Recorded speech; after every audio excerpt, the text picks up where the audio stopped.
Karl Marx ने कौन कौन से आर्थिक विचार दिए, उन आर्थिक विचारों की तीसरी वीडियो की श्रृंखला में आज हम समझने की कोशिश करेंगे कि इतिहास की भौतिकवादी व्याख्या आर्थिक व्याख्या क्या है। अर्थात ये उसका दूसरा विचार है। किसका? कार्ल मार्क्स का, जिसका कि उसने क्या किया है, इतिहास की भौतिकवादी या आर्थिक रूप से व्याख्या की है।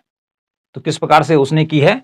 इतिहास की भौतिकवादी या आर्थिक व्याख्या का अन्य नाम भी है, जैसे सामाजिक परिवर्तन की गतिशीलता और आर्थिक नियतिवाद। यही इतिहास की भौतिकवादी या आर्थिक व्याख्या भी कहलाती है कार्ल मार्क्स के अनुसार। तो जैसे यहां पे लिखा है सामाजिक परिवर्तन की गतिशीलता, तो जो कार्ल मार्क्स था उसका मानना था कि समाज में हमेशा परिवर्तन होता रहता है, समाज हमेशा बदलता रहता है और इस बदलने का जो मुख्य कारण है वो आर्थिक कारण है, वह मुख्य आर्थिक कारण है। अर्थात हम यहां जितना भी पढ़ने वाले हैं इसका सार में यही भी बता देता हूं कि ये इतिहास की भौतिकवादी व्याख्या किस रूप में करना चाहता है। ये बताता है कि इतिहास में किसका उत्पादन के साधनों पर अधिकार रहा है, किस तरीके से उत्पादन होता था और उस उत्पादन में किसका हिस्सा बड़ा होता था और कौन या किससे काम कराया जाता था। ठीक है। और अंत में जो उसका मानना था, जो उसका फोकस रहा है कि पूंजीवाद। तो उसने पूंजीवादी जो अर्थव्यवस्था है, प्रणाली है उत्पादन की, उसने कहा ये शोषण का सबसे बड़ा अड्डा है। तो पूंजीवाद का खात्मा करना ही उसका असली मकसद था, जिसके लिए उसने बहुत सारे आर्थिक विचार दिए हैं। तो कुल मिलाकर यहां पर भी जो इतिहास की वो भौतिकवादी व्याख्या करता है वो आर्थिक आधार पर करता है। वो बताता है कि समाज में जितने भी परिवर्तन होते हैं, समाज जो बदलता है, उसके रीति रिवाज, उसका धर्म या सामाजिक संस्थाएं जितनी भी चेंज होती हैं, उनको बदलने में जो भूमिका होती है वो आर्थिक कारणों की होती है। तो किस प्रकार से होती है, इसी को हम यहां समझने का कोशिश करेगा। तो देखिए, मानवीय इतिहास को द्वंद्वात्मक भौतिकवाद के द्वारा समझाने का प्रयास किया है। अर्थात उसने इतिहास की जो भौतिकवादी व्याख्या है, तो जो उसका पहला सिद्धांत आया था द्वंद्वात्मक भौतिकवाद, इसी के द्वारा उसने इसको समझाया है। तो द्वंद्व में क्या होता है? आपस में मतभेद, यानी कि जब समाज में दो वर्गों में आपस में मतभेद हो जाता है, झगड़ा हो जाता है, द्वंद्व हो जाता है, तो उसके बाद एक नया विचार समाज के सामने आता है। तो इसी बात को लेकर उसने अपने पूरे इतिहास की भौतिकवादी व्याख्या की है। किस आधार पर की है? द्वंद्वात्मक भौतिकवाद के द्वारा। आगे वो क्या कहता है? सामाजिक जीवन में परिवर्तन का एकमात्र कारण, यानी कि समाज में जो परिवर्तन होते रहते हैं, कि कभी क्या था, सामंतवाद था, तो उसके बाद पूंजीवाद आया, तो इस प्रकार की जो व्यवस्थाएं बदली, इसका जो एकमात्र कारण था या कारण है वो आर्थिक कारण मानता है कि समाज में परिवर्तन होते रहते हैं और इसका जो मुख्य कारण है वो आर्थिक कारण है, न कि दैवीय शक्ति, कि देवी देवताओं के द्वारा समाज में परिवर्तन किया जाता है, उनके द्वारा अवतार लिया जाता है और तब नया समाज विकसित होता है। उसने कहा ऐसा ऐसा कुछ नहीं होता है, जितना भी परिवर्तन होता है वो इंसान ही करता है, लेकिन उसका एकमात्र कारण है आर्थिक कारण। ठीक है। आगे कहता है आर्थिक कारण देखिए, मानव जीवन के लिए अनिवार्य। अरे क्या है इंसान के लिए अनिवार्य? भोजन, वस्त्र और मकान। ठीक है, कि भोजन खाने के लिए भोजन चाहिए, पर डे पहनने के लिए कपड़े चाहिए और रहने के लिए मकान चाहिए भैया। ठीक है, बारिश आ गई तो रहोगे कहां? तो ये जरूरी है। ठीक है, और इसी के लिए पृथ्वी पर पूरा झगड़ा होता है, पूरा झगड़ा होता है। आज वर्तमान में देखें तो दुनिया में कौन अमीर है? जिसके की पास सबसे ज्यादा संपत्ति है, पूंजी है, वही सबसे बड़ा है। और आज सबसे नीचे कौन है? जिसके पास बहुत कम है या नहीं है। तो जिसके पास बहुत कुछ है वो तो ऐसा आराम की जिंदगी जी रहा है, जिसके पास नहीं है वो बेचारा, ठीक है, उसकी स्थिति कमजोर बनी हुई है और आगे भी बनी रहेगी। तो मानव जीवन के लिए अनिवार्य है भोजन, वस्त्र और मकान। ये सारी भौतिक वस्तुएं भैया। कैसी वस्तुएं हैं? भौतिक वस्तुएं हैं। ठीक है, ये कोई संस्कार नहीं दिए जा रहे हैं, भौतिक वस्तुएं हैं, इनके बिना जीवन नहीं चलने वाला है। भौतिक वस्तुओं के उत्पादन के लिए क्या कहता है?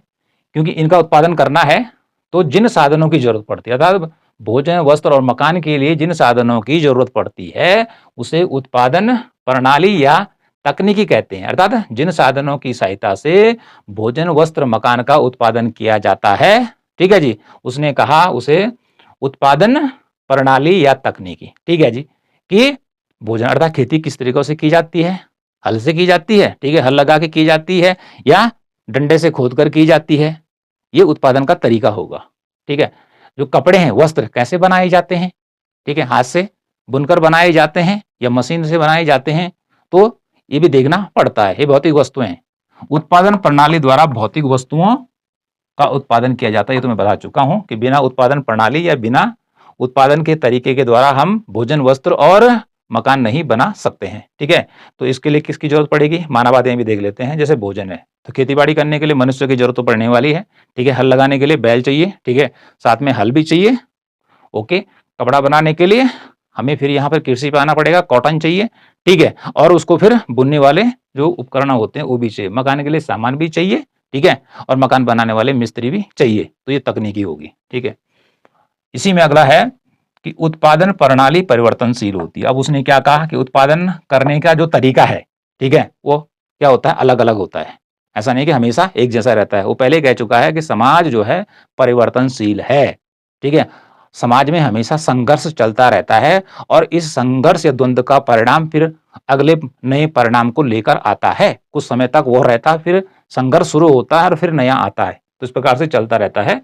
तो उत्पादन प्रणाली परिवर्तनशील है और इसी से सभी सामाजिक, धार्मिक और राजनीतिक संस्थाएं निर्धारित एवं प्रभावित होती हैं। अब उसने क्या कहा कि उत्पादन जो प्रणाली है चेंज होती है और जितनी भी सामाजिक संस्थाएं इसी के अनुसार बदलती रहती हैं। समाज में रीति रिवाज, धर्म वगैरह सब आर्थिक कारणों से चेंज होता रहता है। आर्थिक परिवर्तन से सामाजिक परिवर्तन होता है। आर्थिक जब परिवर्तन होता है, इट मीन्स उत्पादन के साधनों पर किसका अधिकार हो जाता है, ठीक है। इसके बाद वही तय करते हैं कि समाज कैसा होगा, ठीक है। उन्हीं के अनुसार समाज में क्या चलता है, परिवर्तन चलता है या समाज का रुचि रुझान बदलते हैं आर्थिक कारणों से, ये उसने बताया। अब उसने क्या कहा, यहां पर देखिए एक उदाहरण उसने कहा, इंपॉर्टेंट है कि जब हाथ मिल से काम किया जाने लगा तो उस समय सामंतवाद का जन्म हुआ, ठीक है। हाथ से काम किया जाने लगा, ये जो हैंड मिल थी, हाथ से कपड़ा बुना जाने लगा, तो सामंतवादी युग आया, ठीक है, कि जिसमें समाज दो वर्गों में बढ़ गया, एक सामंत थे और एक दास हो गए, ठीक है। यहाँ पे बात हुई। उसके बाद जैसे ही क्या हुआ, भाप मिल आई, अर्थात स्टीम इंजन आया जो जेम्स वाट ने खोजा था, तो उसके बाद क्या हुआ कि मशीनों के द्वारा कार्य किया जाने लग गया। तो जैसे ही भाप मिल आई तो सामंतवादी या जो सामंतवाद था वो समाप्त हो गया और पूंजीवाद आ गया, ओके। तो इस प्रकार से उसने उदाहरण के द्वारा समझाया है कि किस प्रकार से आर्थिक परिवर्तन से सामाजिक परिवर्तन होता है। और यदि हाथ मिल ने सामंतवाद को समाप्त किया तो भाप मिल को भी से पूंजीवाद का जन्म हुआ और इसका भी खात्मा होगा, इसका भी अंत होगा, क्योंकि समाज जो है हमेशा परिवर्तनशील है। ऐसा किसने बोला है, ऐसा कार्ल मार्क्स ने बोला है। अगला देखिए, किसी भी इतिहास को समझने के लिए उस समय की उत्पादन और वितरण प्रणाली को समझना अनिवार्य है। यानी कि समाज, उसने कई युगों में समाज को बांटा है, इतिहास को।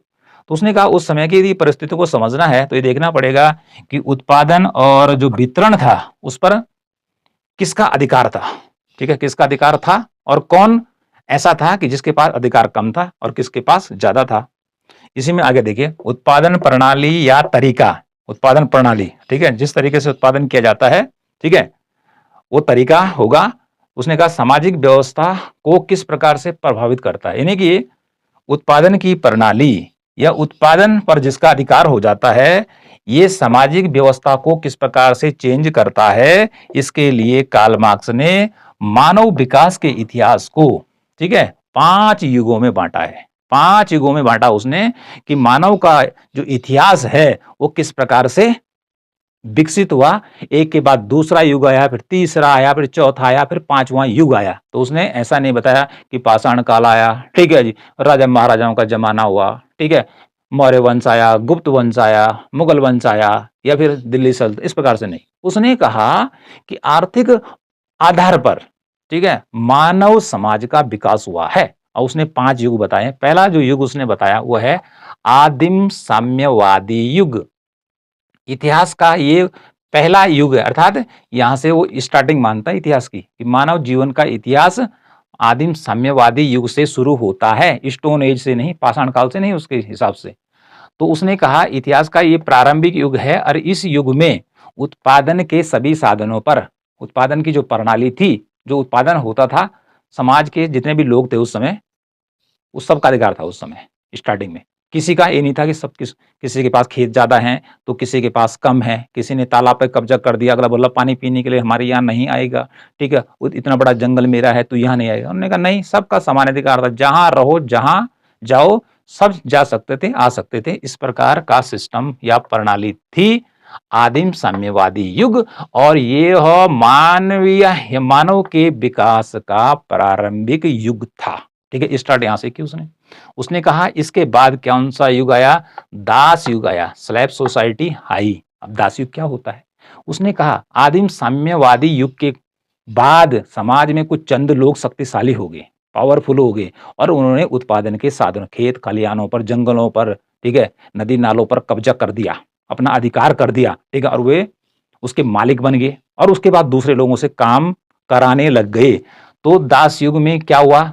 दो वर्ग बन गए, एक बन गया मालिक और एक बन गया दास। ठीक है, श्रमिक थे दास। तो ये दास जो थे मालिकों के यहाँ काम करते थे, तो जो मालिक थे इनको कम मजदूरी देते थे और मुनाफा अपना आप रख लेते थे।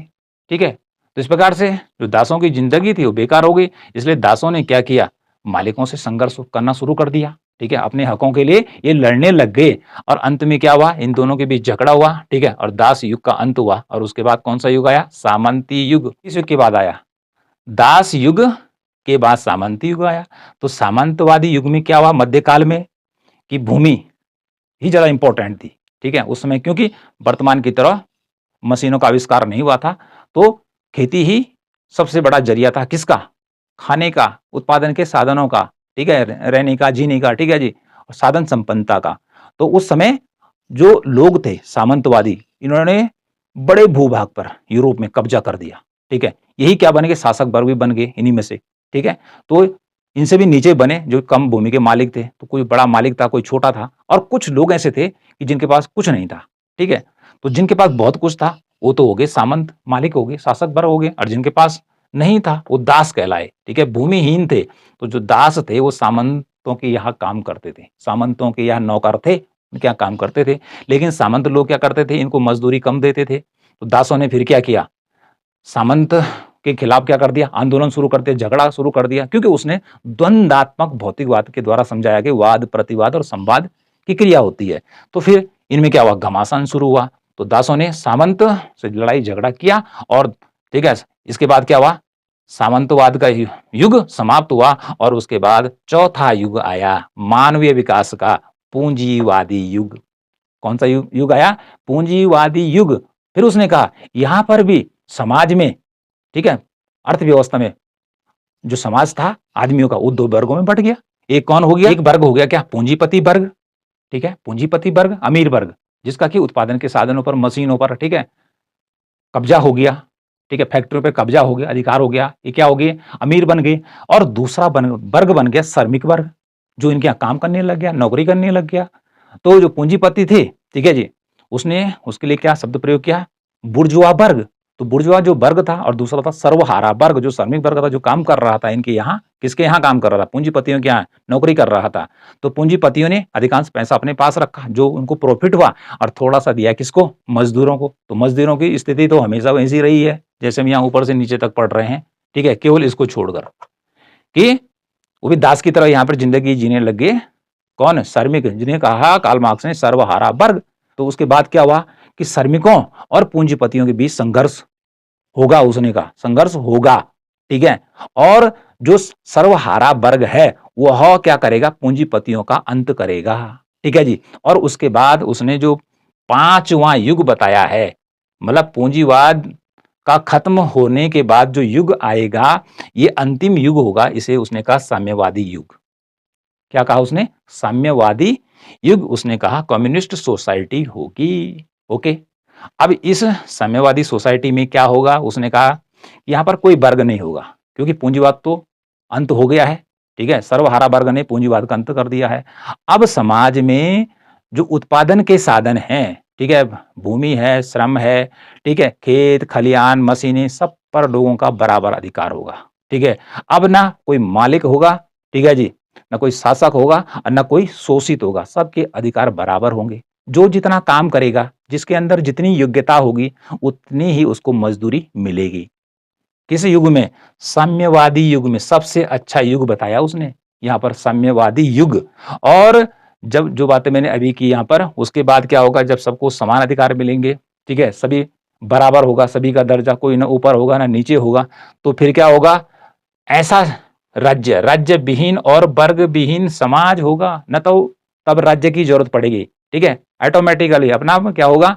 समाज चलेगा, ठीक है। और समाज में क्या हो जाएगा? वर्गहीन हो जाएगा, अर्थात न कोई श्रमिक वर्ग होगा, न पूंजीपति वर्ग होगा। तो इस प्रकार से उसने मानव विकास के उत्थान को, मानव विकास के परिवर्तन को उसने आर्थिक आधारों पर 5 भागों में बांटा है। सबसे पहले उसने कहा आदिम साम्यवादी युग आया, उसके बाद दास युग आया, उसके बाद सामंती युग आया, उसके बाद पूंजीवादी युग आया, और उसके बाद साम्यवादी युग आएगा। इसके बाद कोई युग नहीं आएगा। ओके, ये अंतिम युग होगा, समझ लो कि ये राम राज्य होगा, इसके बाद आगे लगा कोई राजा नहीं होगा, ऐसा उसने माना है।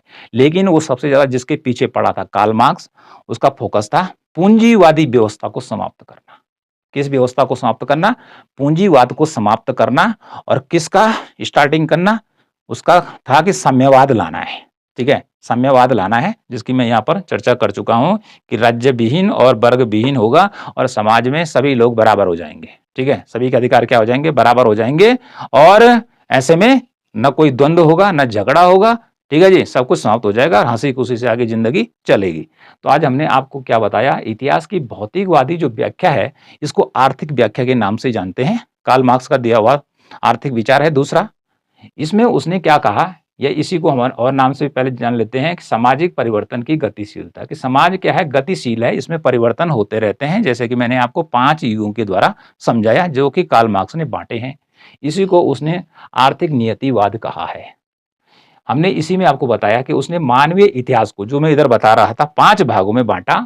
उसने द्वंद्वात्मक भौतिकवाद के द्वारा समझाने का काम किया कि समाज में 2 वर्ग बन गए, ठीक है, द्वंद्व हो गया, आपस में मतभेद हो गया, और द्वंद्व के बाद फिर तीसरा सिस्टम सामने आया, फिर उसमें भी कुछ दिन तक ठीक ठाक चला, फिर द्वंद्व हुआ, फिर अगला सिस्टम आया। लेकिन उसने कहा अंतिम जो सिस्टम रहेगा उत्पादन प्रणाली का, वो रहने वाला है साम्यवाद। तो उसकी दृष्टि से सबसे उपयुक्त जो आर्थिक व्यवस्था है वो कौन सी है? साम्यवादी व्यवस्था रहने वाली है।